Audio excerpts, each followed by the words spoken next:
താങ്ങാനാവാത്ത പരീക്ഷണങ്ങൾ കടന്നു വരുമ്പോൾ ഹൃദയത്തെ പിടിച്ചു നിർത്താൻ കഴിയണം. അവിടെയാണ് നാം നമ്മുടെ ഈമാനിന്റെ പവർ എത്രമാത്രമാണെന്ന് മനസ്സിലാക്കേണ്ടത്. ഇനി ജീവിതത്തിൽ വേദനകളും പ്രയാസങ്ങളും ദുഃഖങ്ങളും അനുശോചനങ്ങളും ഒക്കെ കടന്നു വരുമ്പോൾ മനസ്സിനെ പിടിച്ചു നിർത്താൻ ഒരു ദുആ പറഞ്ഞു തരാം.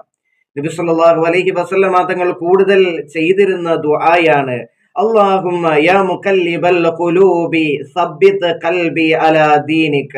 അല്ലാഹുമ്മ, അല്ലാഹുവേ, യാ മുഖല്ലിബൽ ഖുലൂബ്, ഹൃദയങ്ങളെ മാറ്റിമറിക്കുന്ന നാഥ, സബ്ബിത്ത് കൽബി, എന്റെ ഹൃദയത്തെ നീ ഉറപ്പിച്ചു നിർത്തേണമേ, അലാ ദീനിക, നിന്റെ ദീനിന്റെ മേലെ. ഈ ദുആ ജീവിതത്തിൽ നിത്യമാക്കിയാൽ പരീക്ഷണങ്ങൾ വരുമ്പോൾ ആത്മഹത്യ പോലുള്ള കാര്യങ്ങൾക്ക് ശ്രമിക്കുകയില്ല. മാത്രമല്ല, മനസ്സിന് സമാധാനം ലഭിക്കും. മനസ്സിന് സമാധാനം ലഭിച്ചാൽ എല്ലാം ശരിയാകും.